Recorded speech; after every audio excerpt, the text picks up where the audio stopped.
Welcome, Luis Guillermo. Thank you for accepting the opportunity to join this interview. How are you doing today? Rafael, thank you very much. It's a pleasure being here with you and with our friends. It's a beautiful day, sunny, snowing, and thank you for giving me the opportunity to connect with you and you and our friends as well. No, thank you. Thank you for taking the time. As our viewers know, or perhaps it's their first time watching these interviews, the idea of this project is create a space and invite international experts and professionals like yourself who work in business in different markets around the world to talk about the cultural and communication aspects of doing business in their country. So we're not getting into technical aspects, but we want to know, in your case, this interview is regarding the Mexican market. I love Mexico. I've been there many times. It's a wonderful place, and it's also very. It's a lot of opportunities for business there. But the idea of this project is how do you connect, create empathy? What are the cultural aspects to take into account when you're thinking about doing business in Mexico? So, as all the other interviews I've been doing, we have 7 questions, and I will start with the first one. Luis Guillermo, I just wanted to ask. For you to tell me about yourself. What do you do? What kind of work do you do? So everybody can learn a little bit more about you. Thank you very much, Rafael. My name is Luis Guillermo Cruz Rico. I was born and raised in Mexico, Mexico City. Since 2005, Canada is my home. I'm living here in Toronto. My background is law. I have been practicing law in Mexico since 2000 and here in Canada initially as foreign legal consultant for Mexico. It means that I'm able to provide legal services in accordance with the laws of Mexico for people in the province of Ontario. Also, since 2014, I got my license as Canadian lawyer. So my activity, my main activity is assisting clients from both sides of North America and also the Americas in order to navigate the differences between legal systems, culture, and communication issues in Canada and in Mexico as well. Fantastic. So no, it's fantastic. You know the Mexican market. You know the Canadian market. You know several markets, and it's important for the Canadians watching this or international people to understand that you have this opportunity to help them to expand to these markets. So thank you so much. For the second question, Luis Guillermo, what are the things you recommend people do or say when first meeting and speaking with a person whom they might be interested in initiating a new project or business opportunity together in Mexico? And perhaps something that they shouldn't say or do to their Mexican counterparts. That is an excellent question, Rafael. I think that my first piece of advice is to be mindful that you are dealing with a different country. I mean, Mexico, nonetheless, the 14th largest economy in the world. And also, you could find people very sophisticated in order to do business. We have a special way to do business. Trust is very important for us. So how we would be able to build that trust is communicating and having interaction with your counterpart.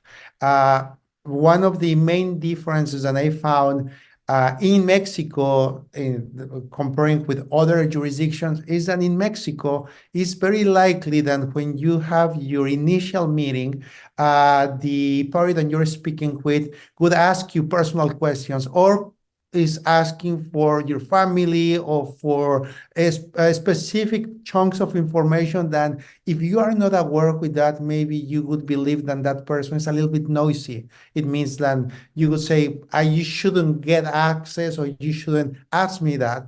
But don't worry, that is the way that Mexicans feel connected and also relate with other people as well. As I mentioned before, I have been assisting Canadians in Mexico. And one of the issues that the Canadians sometimes they have is that they believe that they have been they got in meetings with Mexican counterparts and they were able to learn about the family and also traditions and also parties, but they believe that no business having been discussed yet. And I think that is like a misrepresentation. I mean, like if the Mexican counterpart is willing to give you that trust, it means that it's building a relation and it would be very important for your business. So piece of advice number one is try to be mindful of the difference between Mexican people and other jurisdiction, but most importantly, if the counterpart, the Mexican counterpart, is trying to find like a personal side from you, it means that he likes you, he or she likes you, and is willing to build a relation. Excellent, excellent advice, and it's very important because in general Latin America is a little bit more open, and when you have someone like you mentioned, Canadian clients who come from different culture, it's important for them to take this into account. So, reminding everybody who's watching, trust building takes time, and it is part of the process, the cultural process of talking a little bit more about family or intimate things. So, thank you. Great start for breaking the ice, right, when you're meeting your Mexican counterpart. So, thank you for that. The third question, Luis Guillermo, we recognize that it is important to have a deeper cultural understanding of a local place when doing business there. What cultural aspects might be considered when doing business in Mexico? I think that that is another excellent question, Rafael. And I think that everything that would be related with human experience, and which would be human experience, I think that if you would be able to build this bridge of trust with common ground, it would be fantastic. Always food would be a good way to start. I mean, Mexicans, we love food, we love party, we love also having fun, but also we recognize the importance of food as part of heritage as well. So Mexican food has been recognized as a part of the baggage that we have that is unique. Mexico, we mentioned that is the 14th largest economy, but also is a huge country. It's the fourth largest country territory-wise. So for that reason, you would be able to have different kinds of experiences and also different kind of food, different kind of recipes from all over the country. So if you want to break the ice, as you said, I think talking about food would be a good idea. Also, culture. We love our culture. We love our language. Nonetheless, Mexico is a Spanish-speaking country. Also, it happens that business people, they are willing or they are open in order to try to speak English with you. Sometimes they would have like a broken English, but don't be afraid about that, or don't be too worried about the way that they are talking. I mean, like if it would be possible to have a clear and open exchange of ideas, it would be beneficial for your business as well. Number three, also, it would be a good idea, then you would be able to show a little bit or share about your culture as well. I mean, like we Mexicans love food, we love music. Also, we are open and receptive in order to learn from other cultures as well. It happens that now Mexico City is becoming a place, and you would be able to find people for many countries from different continents, and it provides you this rich experience. So for that reason, I can tell you that Mexican people and Mexican business people is open to explore new experiences, is open to explore new ideas, and also if it's an interesting business proposition, I'm pretty sure that their ears would be open for you. Fantastic, fantastic. I agree with you. I love Mexican food. I recommend everyone try it, especially in Mexico. But one point I want to highlight that you mentioned, which is very important, is be ready to, as a foreign business person coming in, to be ready to connect with the local partners or clients over lunch, over dinner, because this food experience is part of the process, the business process as well, because it's a cultural aspect when doing business there. So excellent points. Thank you so much. I'm already hungry. I love Mexican food. For the fourth question, Luis Guillermo, you touched upon it a little bit already. It's regarding the language. If someone does not speak Spanish, what do you suggest a foreigner to do to be able to communicate more successfully with locals in Mexico, and therefore to be able to do business there? It's a saying that has this idea that you should think globally but act locally.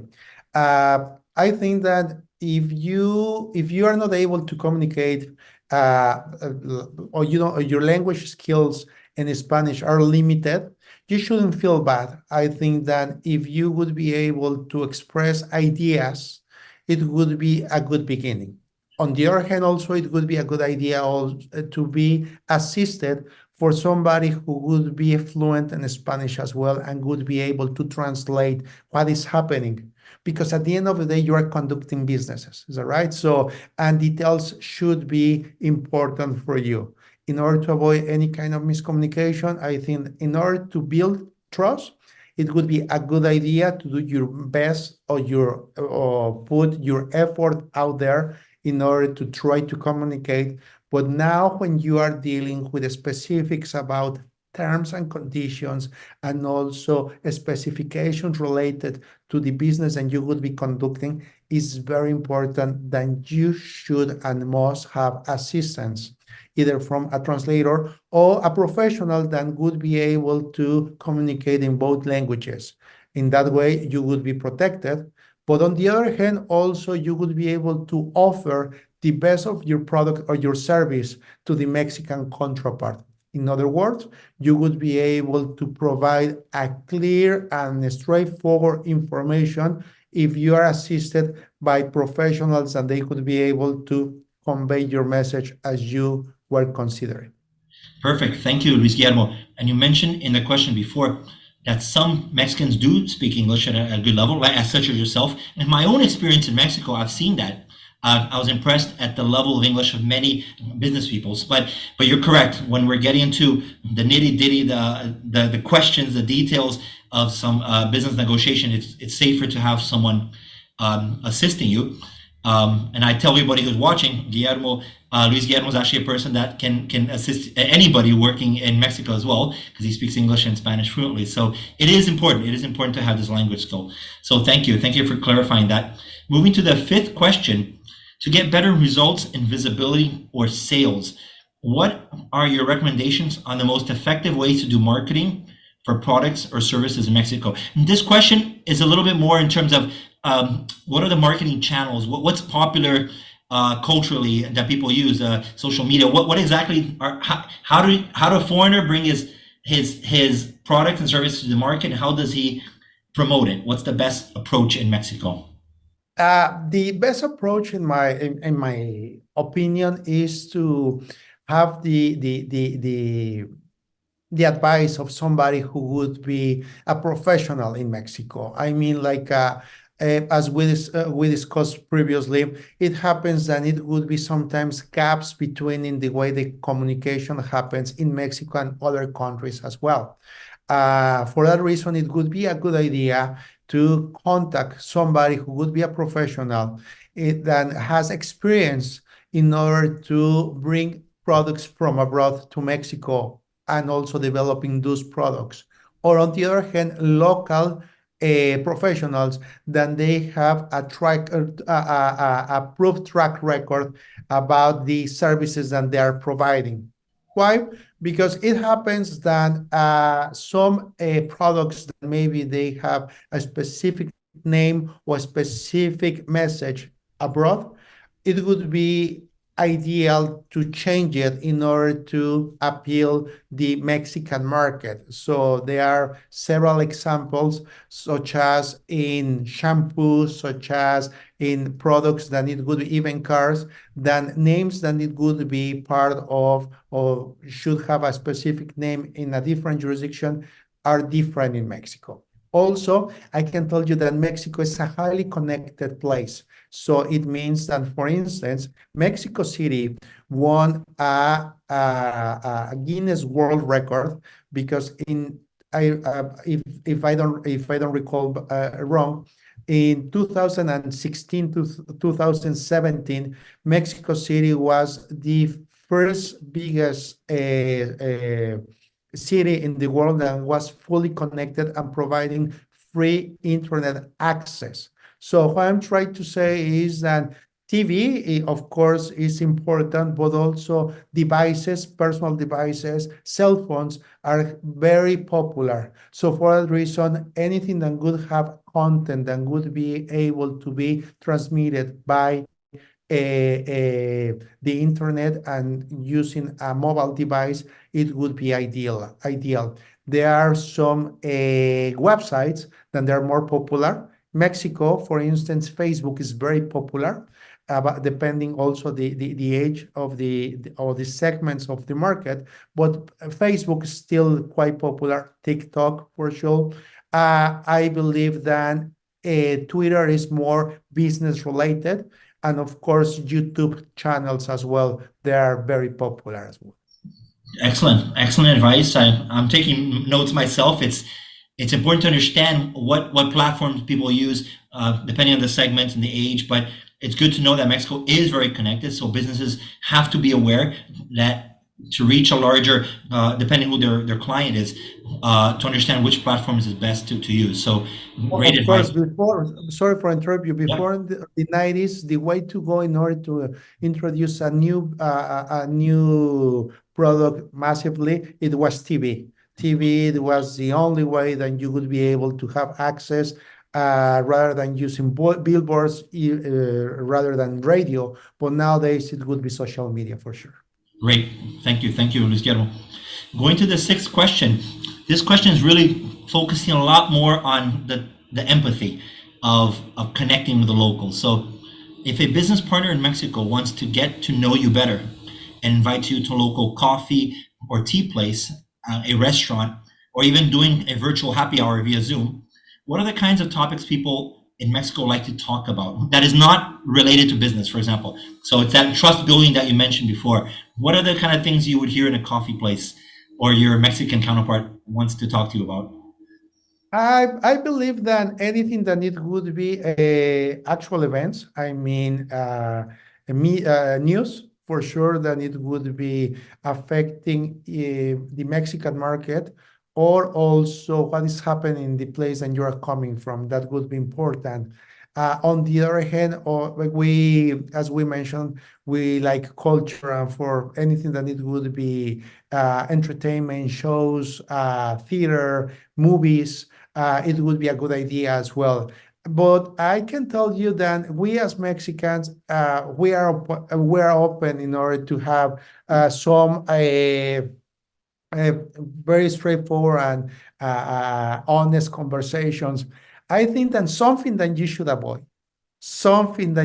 avoid is talking about politics and talking about religion.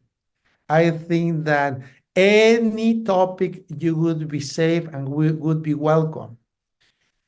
But if you want to create some kind of controversy, I think politics and religion would be would have an effect that maybe at the beginning it won't be the best when you are building this new relation, and if it's a business relation. I think that those topics, politics and religion, it would be for deep relationships that has been in place for many years. But I think that is something that you should not. For sure, we love soccer, sports. So try to talk about sports, try to talk about soccer, football, baseball, anything that it would be followed by the Mexicans, and I think that you would have a good response.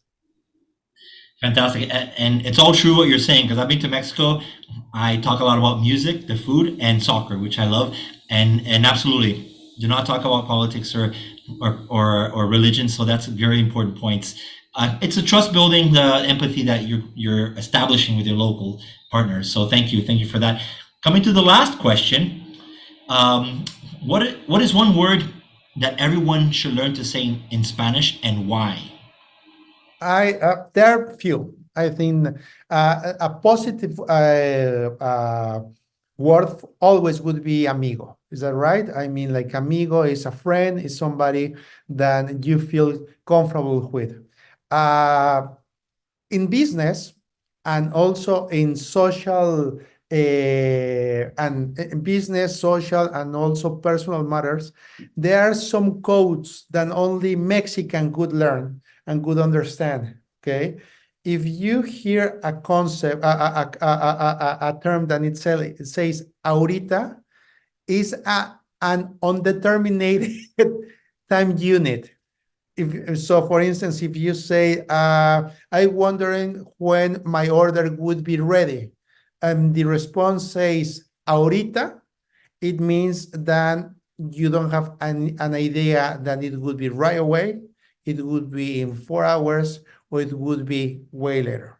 That is number one. Number two, we Mexicans, we don't like to deal with confrontation as well. Okay, there are some regions in Mexico, such as the northeast part, Monterrey. They're very straightforward, and if they don't like business, they would say no, no, thank you, and that's it. But in some regions, Mexico City, if somebody says, let's talk about it, or let me think about it, it's very likely that that person doesn't want to be in a confrontation for you, but maybe it's unlikely that you would have a good response.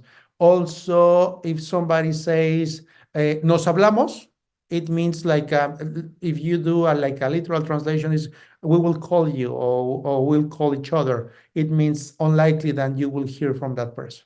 So for that reason, I can tell you that it would be a good idea to have the assistance of something local in order to identify those codes and those details that would allow you to know if you are on the right path, or maybe just you are misrepresenting or misunderstanding what is happening, and the result would be a dead end.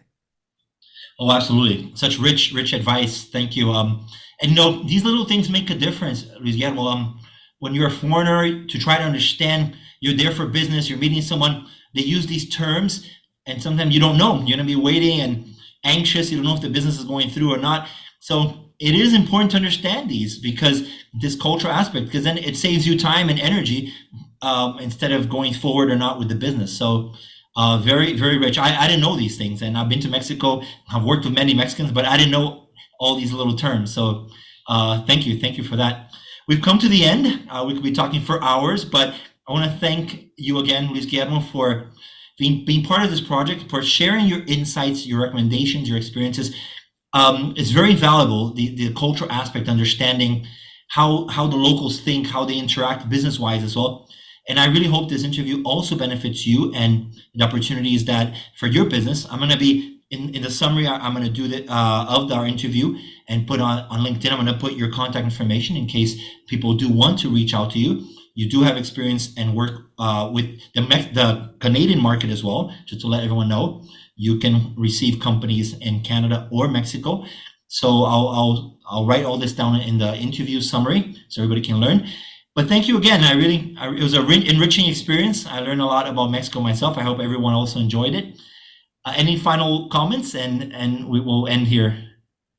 Of course, thank you very much, Rafael. I think this is a great experience. Thank you for giving me the chance to speak with you and our friends. My last comment is that when you are going to Mexico, be open and receptive. If you try to impose, or you are expecting that things would work as in the place that you are coming from, it's unlikely that you will get a positive result. I think that rather than criticizing, it would be a good idea to be open, to try to learn as much as possible, but most importantly, creating this trust that we mentioned before, because at the end of the day, you are talking about with a very interesting and rich market. And if you are mindful that this market is based upon the mindset of people that is looking for is to create connection with you, I believe that the result of your business venture would be very successful. Otherwise, if you want to try to impose your way of life, your vision, or trying to teach people how do business down there, I think that the result, it won't be as you are expecting. Absolutely. I agree 110%. Thank you. Thank you so much, Luis Guillermo. And have a great day. Thank you again. Chao. Gracias. Hasta luego. Obrigado. Muchas gracias.